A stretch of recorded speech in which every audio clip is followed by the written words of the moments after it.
और अब आपको लिए चलते हैं सीधा वाराणसी, वहां प्रधानमंत्री नरेंद्र मोदी का संबोधन हो रहा है। केंद्रीय मंत्रिमंडल के मेरे साथीगण, यूपी सरकार के मंत्रीगण, सांसद और विधायकगण, अलग अलग योजनाओं के सभी लाभार्थी और काशी के मेरे प्यारे भाइयों और बहनों,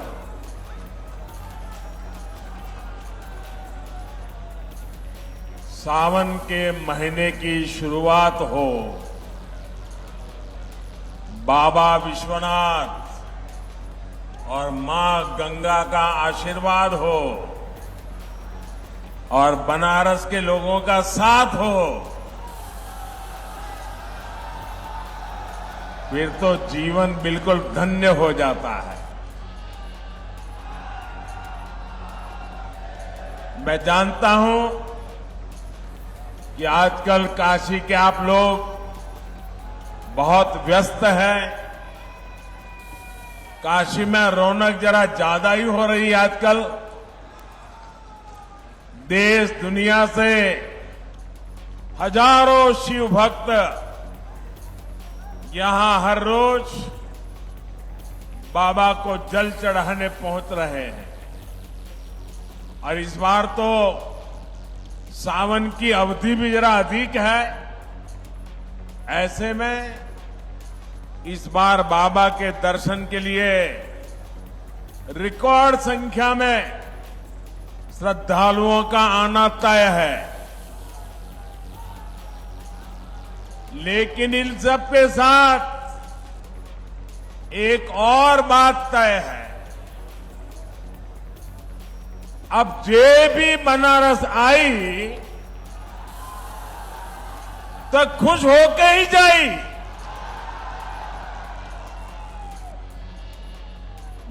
मुझे बहुत ज्यादा चिंता नहीं होती कि इतने सारे लोग आएंगे, बनारस में सब कैसे मैनेज होगा। काशी के लोग तो मुझे सिखा देते हैं, मैं उनको कोई चीज सिखा नहीं सकता हूं।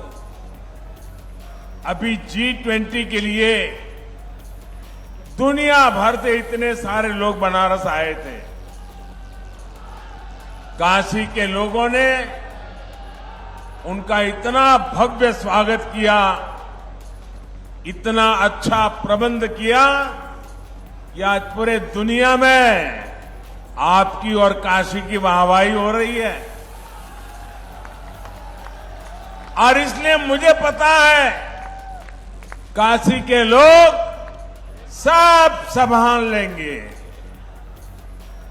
आप लोगों ने काशी विश्वनाथ धाम और पूरे परिसर को भी इतना भव्य बना दिया है कि जो यहां आ रहा है गदगद होकर जा रहा है।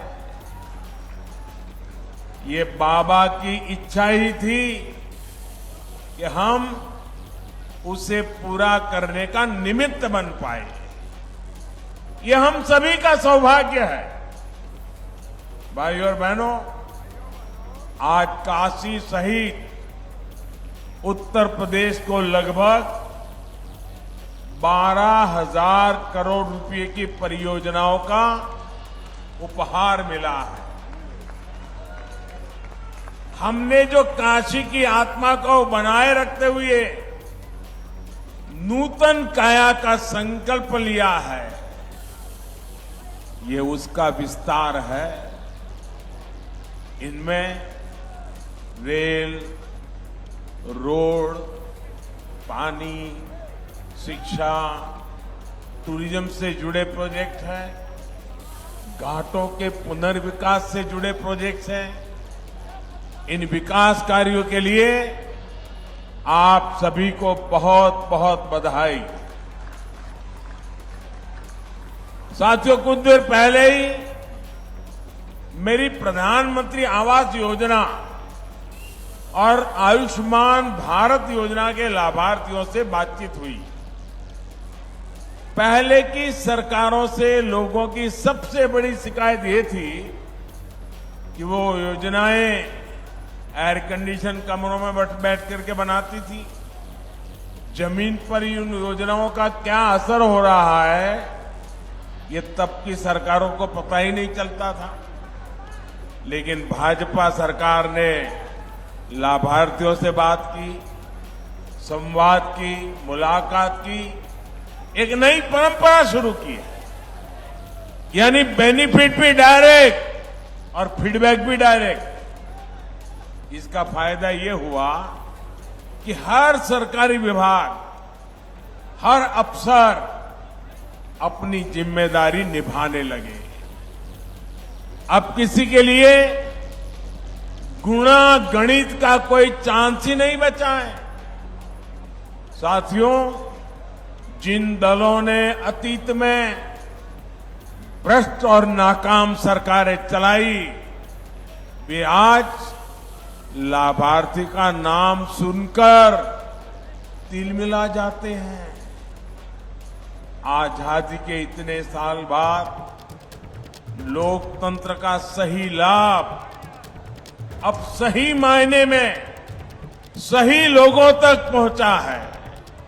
वरना पहले लोकतंत्र के नाम पर सिर्फ गिने चुने लोगों के हित साधे जाते थे।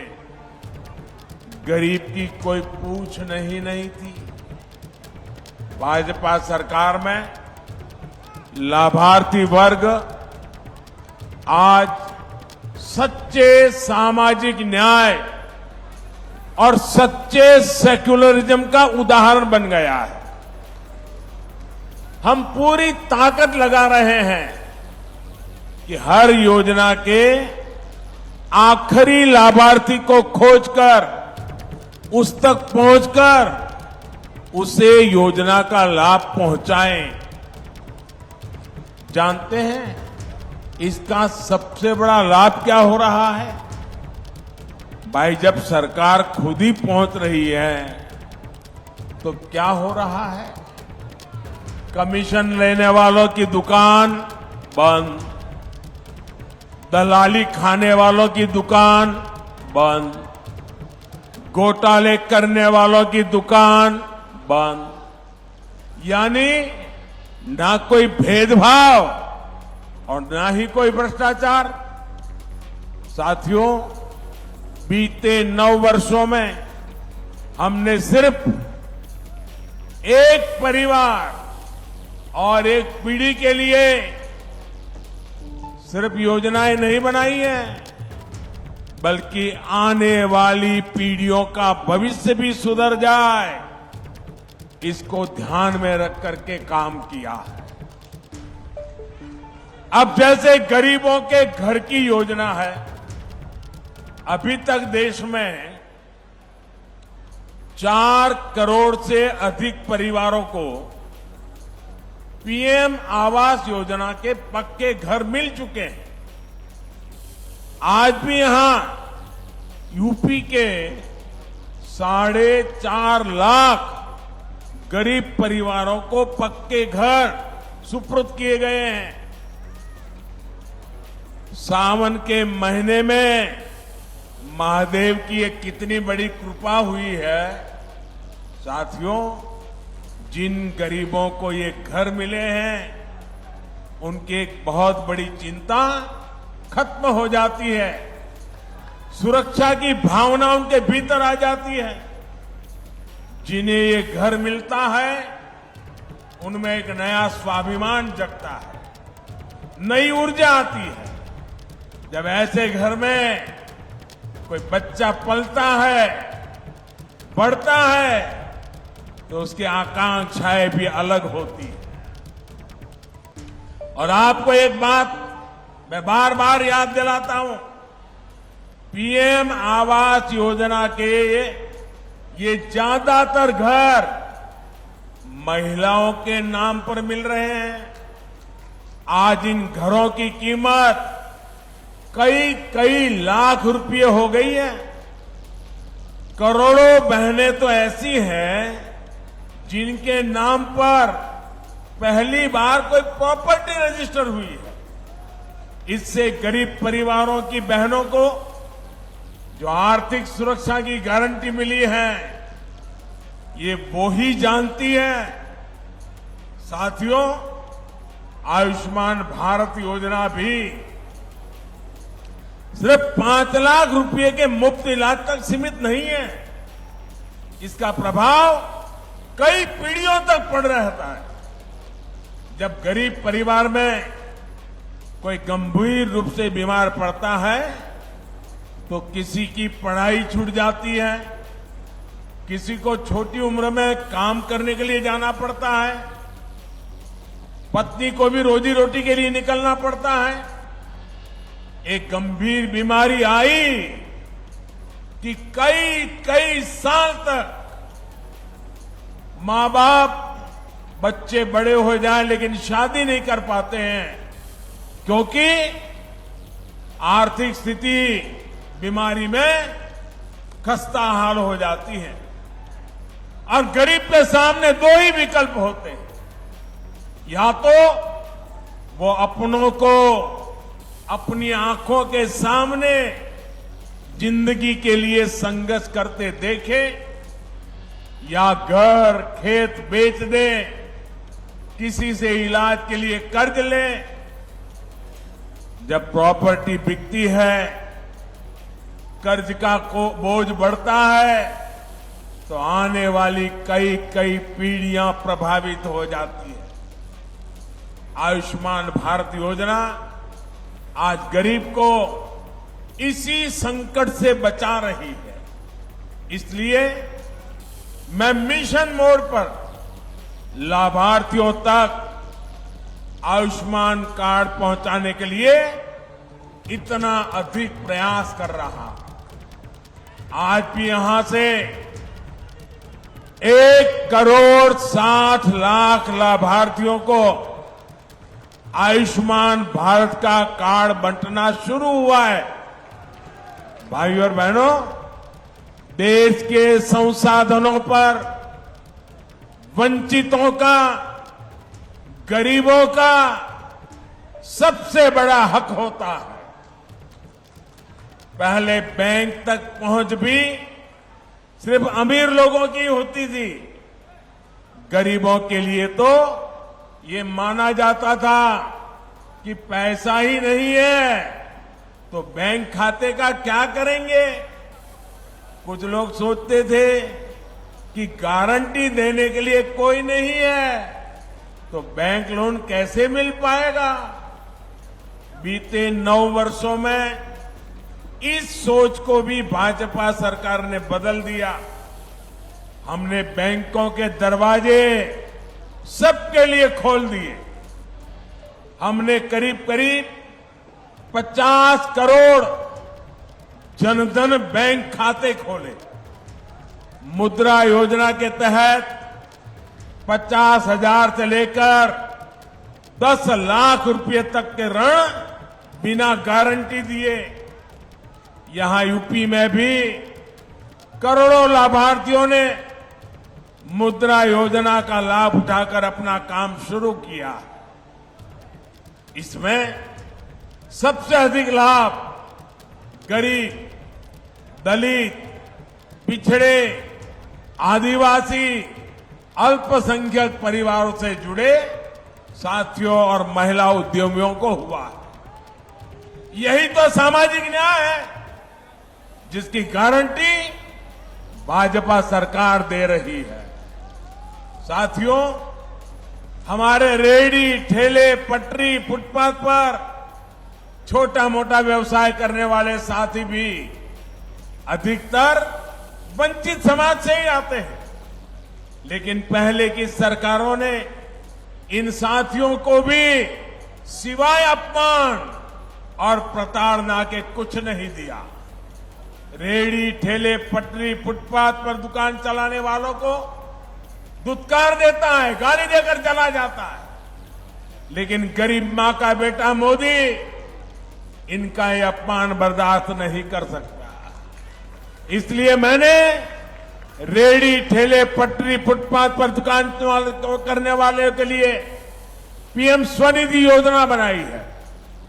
हमने पीएम स्वनिधि योजना के तहत इनको भी सम्मान दिया है और बैंकों को इन्हें मदद देने को कहा है। जो पैसे पटरी वाले दुकानदारों को बैंक दे रहे हैं उसकी गारंटी भी सरकार खुद ले रही है।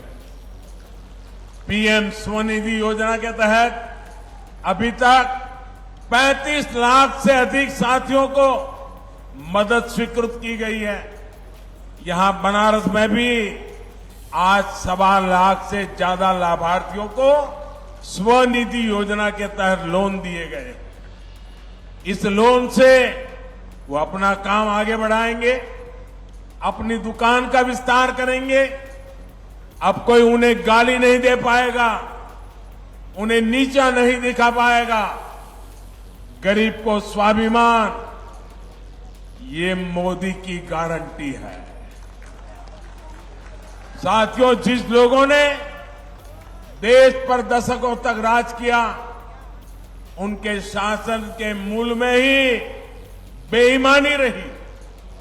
और जब ऐसा होता है तो चाहे कितना भी धन इकट्ठा हो तो कम ही पड़ता है। 2014 से पहले भ्रष्टाचारी और परिवारवादियों की सरकारों के दौरान ऐसा ही कारोबार चलता था। बजट की जब भी बात आती थी तो घाटे का, नुकसान का ही बहाना होता था। आज गरीब कल्याण हो या फिर इंफ्रास्ट्रक्चर, बजट की कोई कमी नहीं है। वही कर देता है, वही सिस्टम है, लेकिन सरकार बदली है, नीयत बदली है तो परिणाम भी बदले दिख रहे हैं। पहले करप्शन और कालाबाजारी खबरों से अखबार भरे रहते थे। अब नए प्रोजेक्ट के शिलान्यास और लोकार्पण की खबरें अखबारों में छाई रहती है। बीते 9 वर्षों में आए परिवर्तन का सबसे बड़ा उदाहरण भारतीय रेल है। ईस्टर्न डेडिकेटेड फ्रेट कॉरिडोर यानी मालगाड़ियों के लिए विशेष पटरियों की योजना 2006 में शुरू हुई थी, लेकिन 2014 तक 1 किलोमीटर ट्रैक भी नहीं बीत पाया था। 1 किलोमीटर भी नहीं। पिछले 9 वर्षों में इसका एक बहुत बड़ा हिस्सा पूरा हो चुका है। इस पर मालगाड़ियां चलना शुरू कर चुकी है। आज भी दीनदयाल उपाध्याय जंक्शन से न्यू सोननगर खंड का लोकार्पण किया गया है। इसे मालगाड़ियों की स्पीड तो बढ़ेगी, पूर्वांचल में, पूरी भारत में रोजगार के अनेक नए अवसर बनेंगे। साथियों, जब नीयत साफ होती है तो कैसे काम होता है, इसका एक और उदाहरण मैं देता हूं। देश में तेज रफ्तार ट्रेनें चले, देश हमेशा ये चाहता था। इसके लिए पहली बार देश में करीब 50 साल पहले राजधानी एक्सप्रेस की शुरुआत हुई।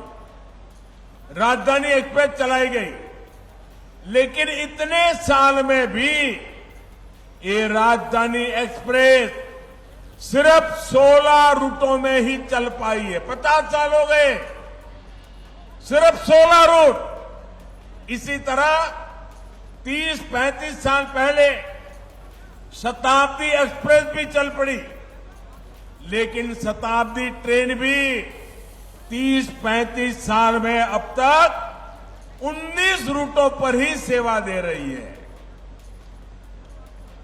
इन ट्रेनों से अलग एक वंदे भारत एक्सप्रेस है और बनारस के पास तो देश की पहली वंदे भारत का खिताब है। 4 साल में ये ट्रेन 25 रूट पर चलनी शुरू हो चुकी है। आज भी गोरखपुर से 2 नई वंदे भारत एक्सप्रेस को हरी झंडी दिखाई गई है। एक ट्रेन गोरखपुर से लखनऊ के लिए चली है और दूसरी अहमदाबाद से जोधपुर रूट पर चली है। देश के मध्यम वर्ग में ये वंदे भारत इतनी सुपरहिट हो गई है कि कोने कोने से इसके लिए डिमांड आ रही है। वो दिन दूर नहीं जब वंदे भारत देश के कोने कोने को कनेक्ट करेगी। भाइयों और बहनों, बीते 9 वर्षों में काशी की कनेक्टिविटी को भी बेहतर करने के लिए अभूतपूर्व काम हुआ है। यहां जो विकास कार्य हो रहे हैं वो रोजगार के अनेकों नए अवसर भी बना रहे हैं। अब जैसे पिछले वर्ष काशी में 7 करोड़ से ज्यादा पर्यटक और श्रद्धालु आए थे।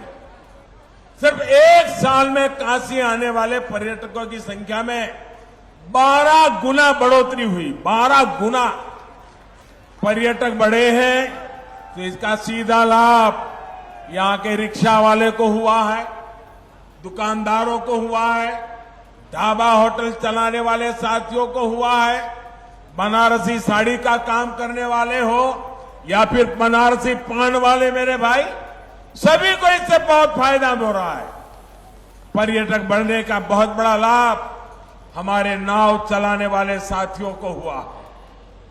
शाम को जो गंगा आरती होती है उस समय नावों पर कितनी भीड़ होती है, ये देख मैं भी हैरत में पड़ जाता हूं। आप लोग ऐसे ही बनारस को संभाले रहिए।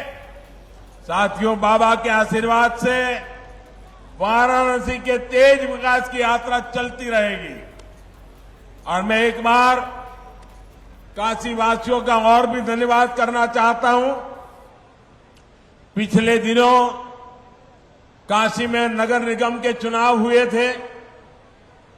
आप सबने विकास की यात्रा को समर्थन किया, विकास में विश्वास करने वालों को जिता करके भेज दिया और काशी में एक अच्छा व्यवस्था खड़ी करने की दिशा में आप लोगों ने जो सहयोग दिया, तो काशी के सांसद के नाते आप सबके इस सहयोग के लिए मैं आज जब आपके बीच आया हूं तो हृदय से आपका आभार भी व्यक्त करता हूं। एक बार फिर आप सभी को विकास कार्यों की बहुत बहुत बधाई और पवित्र सावन मास के अवसर पर आप सबको अनेक अनेक शुभकामनाएं।